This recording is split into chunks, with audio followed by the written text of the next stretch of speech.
In today's video, we're going to be making a diorama that is a complete passion project for us. We're doing a beach theme, which we've never done before, and we're going to be incorporating all these really cool elements and making it super moody. That's right, this may as well be an Armies on Parade board. It's 2 foot by 2 foot, it's a cool diorama, and we did so much scratch building in this project. This is themed around our backer kit, Kindred of the Abyss. So we're making a really dark, English-inspired coastline with an old weathered lighthouse, and we really hope you enjoy the journey in this video. It's tabletop time! So we have our design. We're gonna have the nice big rock formation here, lots of sand, and then the jetty boathouse and such here. So I'm just gonna go ahead and basically transfer that onto the board.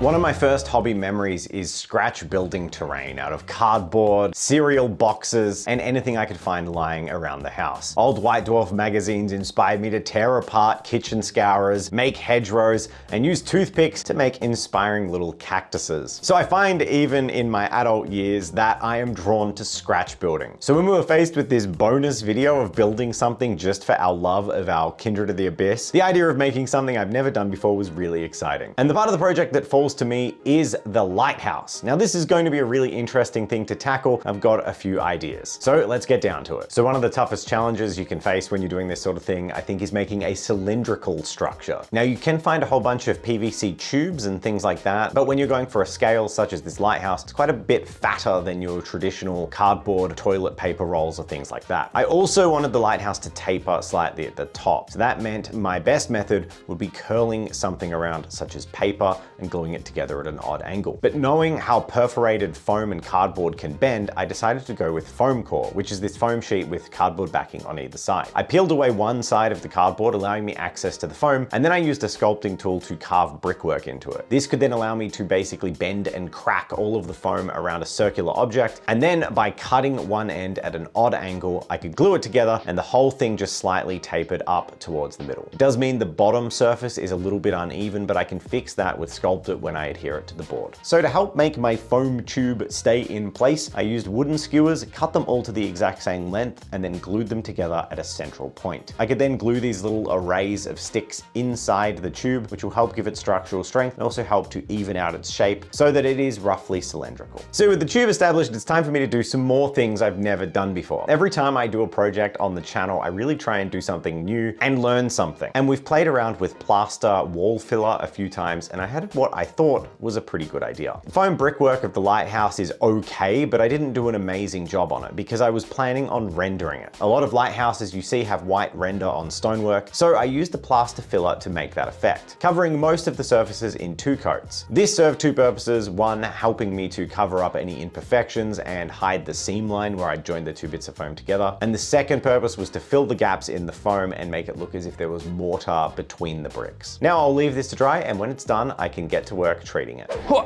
Transition.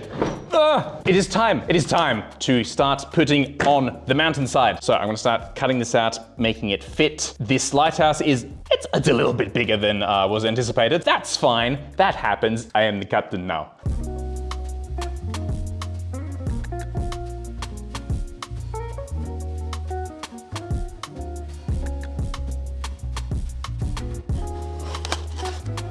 Hey Murray, what do you got there? A knife! No!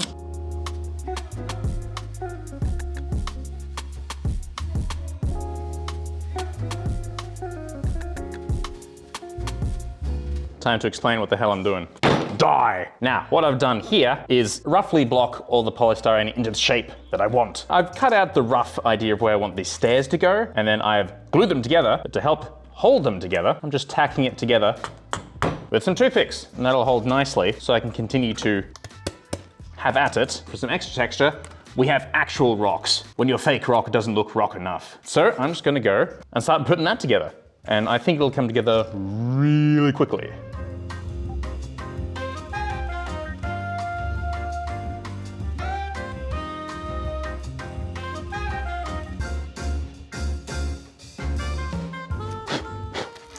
All right, there we go. We have our rock face, complete with cliff and lighthouse. Hell yeah, that turned out really well. Now I think it's about time to see what Dave and Jen are up to. So Transition! So the brief recap, the Kindred of the Abyss are a society of people who hated change. They wanted to preserve their way of life and they built this entire community, almost a religion, and they all decided to build underwater habitats and flee the world above. They're ultra conservative. They were hiding away from change and creating these sort of cities that would ideally remain culturally stagnant. And I've covered that before, but what I want to cover is a little bit more deep lore about the different societies. The first of those societies is the deep cities, the most powerful and successful of the Kindred. These are the cities that have flourished in the hundreds of years since the Cataclysm. Many of them are just sprawling underwater complexes with various habitation modules attached to one another, giant dry docks underwater, submarine manufacturing facilities, and the like. Some of them, however, are built into underwater caverns, but what these deep cities all have in common is their size. They are massive, self-sustained societies, and it is from these that the largest and most powerful invasions of the surface occur. These are the only societies large enough to build the colossal Leviathan submarines, these huge staging submarines that carry entire raiding fleets to distant areas and then sit offshore, acting as the home base for those raiding operations. Overall, they represent the most unified cities within the Kindred. So we've laid out the plan on what we're going to do for this board build, and I'm going to go ahead and start trying to make the little boathouse or the little shack that's on the corner. I'm actually really excited about this. I am okay at using balsa wood and making things from scratch, but we'll see how we go, because it's also my first time making something like this, but I'm very excited. So let's get started.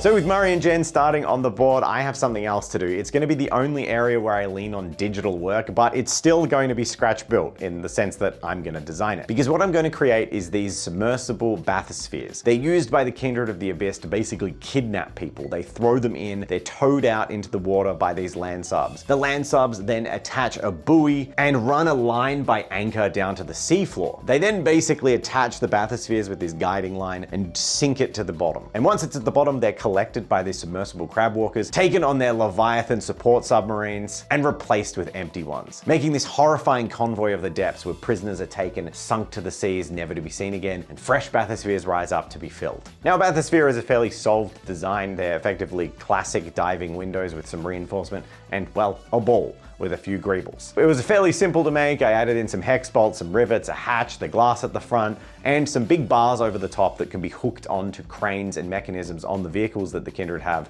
to move these bathyspheres around more easily. And once they were sculpted, I could cut them at different axes so that when my 3D printer view, they're all sort of bobbing at different angles. And we'll put them over in the water as if they've popped out of the water and are ready to receive prisoners captured by the Kindred raid. I'm gonna chuck these on the printer. Hopefully they turn out well. And if they do, consider this as a baby's first step for some Kindred scatter terrain for wargaming boards that we'd like to add as a bit of an optimistic stretch goal if the campaign keeps doing well. So we hit all our stretch goals on the Kindred of the Abyss. This is amazing. If you back the Kindred of the Abyss backer kit now, you are getting so much value with under $30 US to back and get all of the digital files, as well as the lore and art PDF supplement, wallpapers of the art we developed that you can use, and all the included stretch goals. We've gone from 3 units up to 7 now, and we've just unlocked this colossal Kindred land sub, which is going to be so cool. I'm expecting it's going to be like 30 centimeters long. This thing's got to be big enough to fit a crew of 8 to 10. After a lot of deliberation, we've decided to add some really cool stretch goals. So there is more to go if you want. And the first stretch goal is really a bit of one for us. We're going to commission and outsource a cutaway artist to basically create engineering cutaways of the Kindred vehicles, which is going to be so cool to see.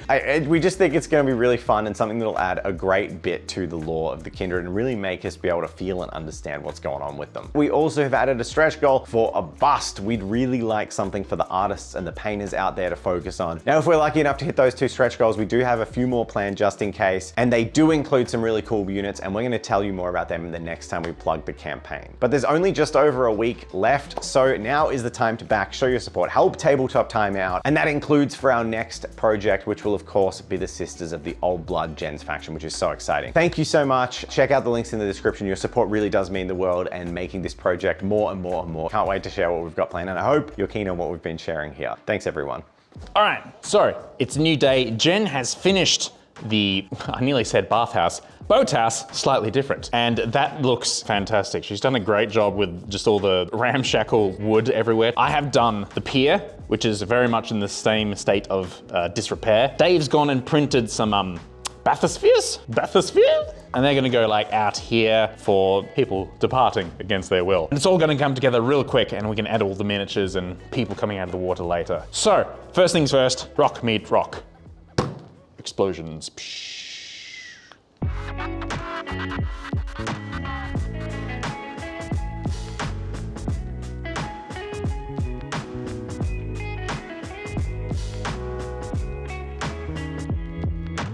So, slightly out of breath from enthusiastically rocking all day and all night, that this is actually helping to mold and meld all of the layers together. It's actually just doing a lot. Oh, there's a gap there. Whack with rock, and it's solved. It's like the Jeremy Clarkson way. It's like he was right all along. Just apply hammer. That's all.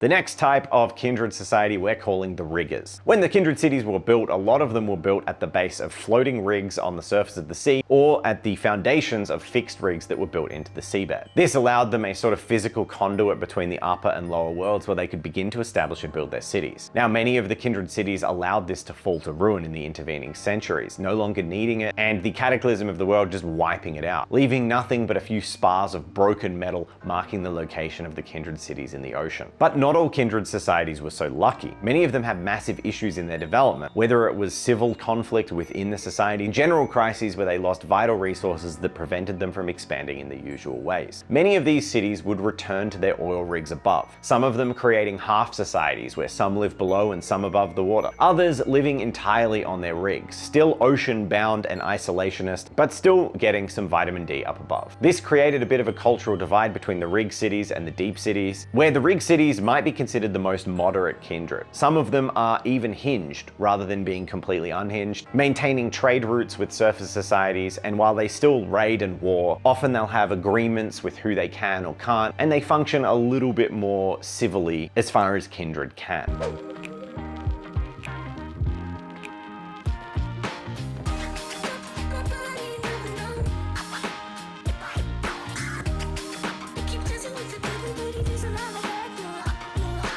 So what I'm trying to do here is break the render on the outside and give that idea that this literally was a brick lighthouse that had render on it. Through age, that render has started to crumble off and fall away in sheets, revealing some of the brickwork beneath. It also weathers it up really nicely.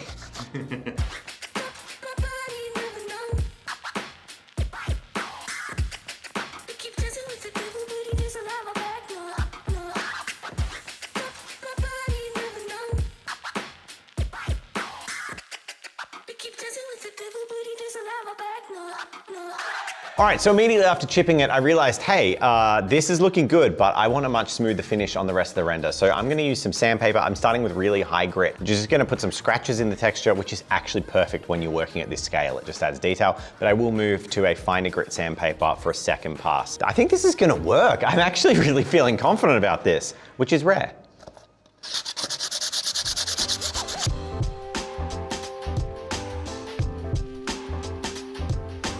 I will say one quick note, I think we probably should have worn dust respirators. We kind of sanded a little bit on camera at the start and then we all looked at each other and went, this is making a lot more particulate matter than we wanted. So I went outside and did the rest of it. So if you do it at home, I recommend wearing a dust mask at the very least, just for safety and stuff. But sometimes when you hype, you do things without thinking. But with that all done, we're looking at the easy part of the lighthouse complete, because now I had to scratch build the little entryway at the front. And I did this by carving into a soft craft wood that you can buy at most local craft stores, using a sculpting tool and a knife to just make wood plank texture across the whole thing. This can be a little bit time consuming, and it was, but I think the results are worth it. I made a little wooden door for the front of this. I can then put this entryway anywhere around the lighthouse and I'll be able to kind of make it fit the terrain. I think this is gonna work really nicely. Then moving up the lighthouse, we had another problem. How do I do the top of it? Circles start to become really difficult shapes to work with when you're scratch building. But one thing that is consistently circular is tub lids. So I grabbed a tub lid. I thought on its own, it's gonna be really obvious, but as the basis for the platform on top of this lighthouse, it would be perfect. After securing the plastic lid in place, it was time for me to build the center spire. And to do this, I used the circle that was nicely patterned onto the tub lid to be the guide for where I was going to put 6 vertical skewers, puncturing them into the tub lid and then clipping them off to length. Between these, I could then build out and greeble and attach some framework that effectively built the area that cages the lighthouse. I used some small metal mesh in the areas the light would come through, and then used plasticard corrugated metal sheet to create the lower sections. This was fiddly and time consuming, but I think the effect is looking pretty good. And with all of those in place, I actually asked Jen to help me out because I was taking a bit longer than the others and build me a nice roof. So she started getting together a shingled roof. I had one more idea to give a bit of pizzazz to the top of this lighthouse and really make it feel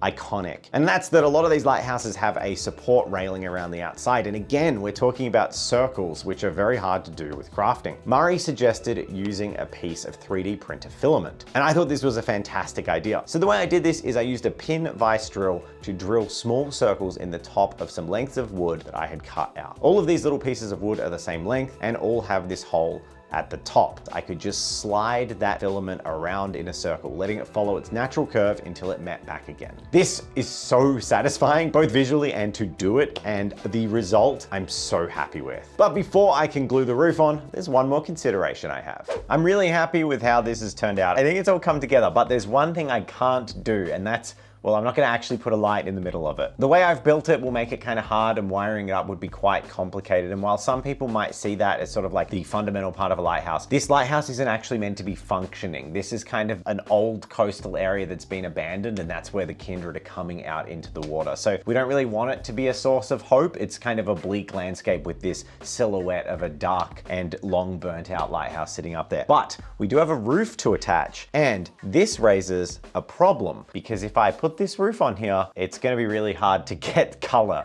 into the inside of this. So I'm going to actually spray it with the roof off so I can get at least a nice dark tone inside where the light would be for the lighthouse, and then I can glue the roof on. Let's do it.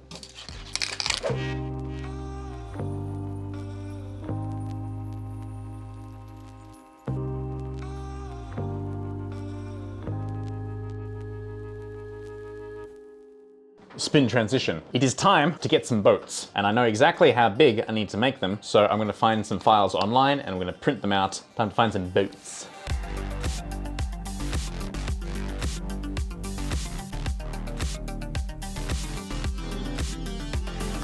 Okay. We have glued down all of our little rocks and stuff onto the polystyrene. It is now time to seal the polystyrene with some PVA glue, because we want this nice texture to be used to create the rock. We don't want to just put sculpted on top of this because it'll change the texture. What we are going to use sculpted for is, of course, to make the gradient of the beach so it can come up slightly. So we're going to start getting all the wet works ready to go. All the sloppy stuff. It starts now. And everything is now outside and drying in the amazing Australian sun. So that'll be done in about another 10 minutes. So now is a great time to start painting all of our wooden things, AKA our lovely hut and pier. We're gonna go set those up and just give them some nice weathering, make them really feel decrepit and unwelcoming. I mean, lovely and boathousey.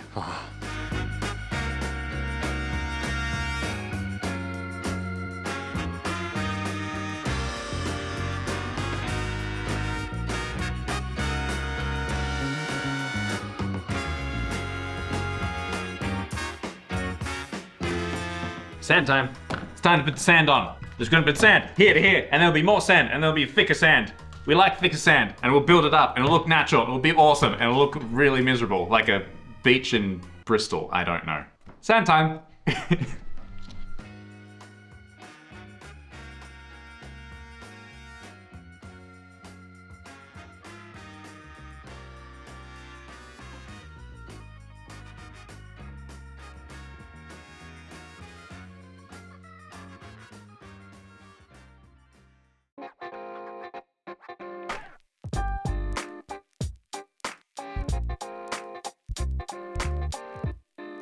The third major type of kindred societies are the submersible parks. These are the most ad hoc, fringed, and crazed elements of the kindred. Whether they be an ambitious and successful raiding captain that founds them, disenfranchised demagogues or entire families that have been ostracized from kindred cities, or down on their luck traders hoping to create some kind of trade outpost. The subparks are created when submersible vessels and habitats that are old and ready to be decommissioned are purchased, stolen, or otherwise sunk permanently to the seafloor. These societies build up in a really ragtag way, with these submersibles becoming houses and then forming in rows and grouping together. While many of these groupings are peaceful families or trade outposts, many more of them are extreme. The most crazed and fringe elements of the kindred, they raid with abandon, holding viewpoints that even other kindred don't align with. This means their piratical raids often hit the surface and other kindred alike, causing small naval skirmishes, raids, or other combat operations. Typically, the military precision and coordination often used by kindred raids is absent from these groups, replaced with feral hunting packs, vicious pirates, or occasionally a family trip to the surface, holding hands and doing murder. What a better vacation from your subpark. So that's a bit more of the kindred lore. I don't want to spend 25 minutes talking about kindred lore in this video where we're building this board, but I did want to get in and give you some more deets on what we're kind of working out, some of the sub factions, and we'll keep bringing you little snippets as we go on. Let's get back to the build. So it's a new day at the studio and the board is looking pretty good, but we are about to go head off for our holiday in a couple of hours actually. So this needs to get done like ASAP today. And I've been bestowed the duty of spraying it and painting it. So it's gonna be a super massive montage of me spraying this thing up, painting it, putting weathering effects, putting in water effects, all of that sort of stuff. But I'm gonna show you guys rather than tell you guys. So prepare for an awesome montage of me painting this board up from looking like this to this. Cue a really cool transition that I'm probably gonna forget to do. Let's do it.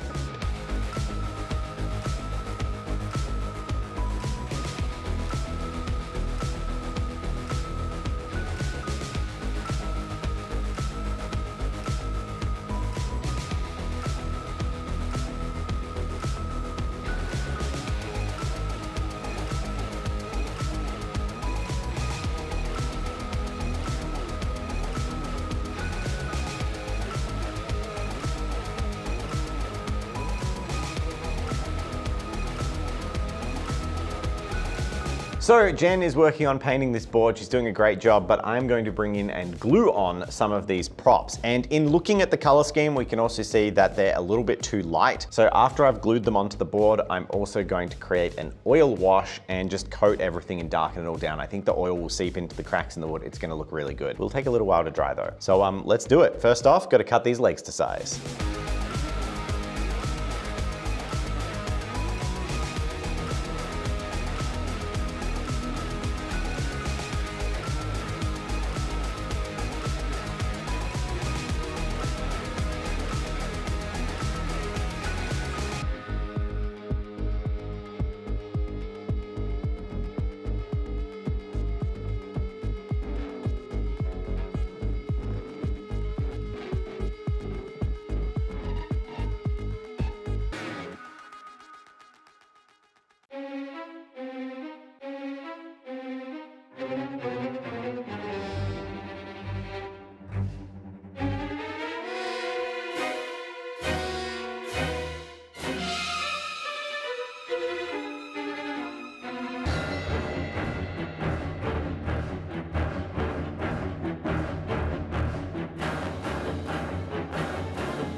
And thank you to all of our Patreons. You are the reason we can keep making these videos. While our backer kit becomes sort of a pillar or a look into the future, you're the people who've kept us going in the now, in the present, and bought us the time and kept us going making YouTube videos so we can explore things like the Kindred of the Abyss. We've shared a free downloadable model from the Kindred with everyone who's on our Patreon, and we also talk about it in our weekly behind the scenes updates. And our patrons even had the opportunity to provide feedback on the designs of the land sub. So there's so many perks to our Patreon, and now it includes the development of these products. If you want to see some of the behind the scenes and get involved in that, join our Patreon and help support the production of these videos going forward. Outro. We are filming the outro before the board is finished. And before we go away on holiday. Yeah, we're an embarrassing couple. We're done. Well, we're not Yay, done. I'm gonna finish this after we film the outro. But we're close to done. I hope you enjoyed the video. I love this boy. Do you? I really do. Yeah? Painting, it's like one of the most scariest parts of the process, I feel like, because it can just like completely change the way it looks. But I'm actually really happy with how it turned out. It's super cool. I think you never see it. You don't see like beach coastal scenes very often, and it's a really cool vibe. I think it's gonna serve its purpose, having some awesome army photography done as we paint Kindred. Yeah. I think with a few videos that are coming up next, this is gonna get a fair bit of use, so. Yeah, it's super important to capture that vibe. So yeah, make sure you check out our backer kit, links are in the description, and if you're more into us than the things that we make, check out our Patreon. Thank you so much for watching. If you wanna see more stuff like this, so much work went into this project. I mean, we make a video every single week where we're trying to do ambitious stuff, so we hope you enjoyed it, and we'll see you next time. But we... Going on a big jet plane. Oh!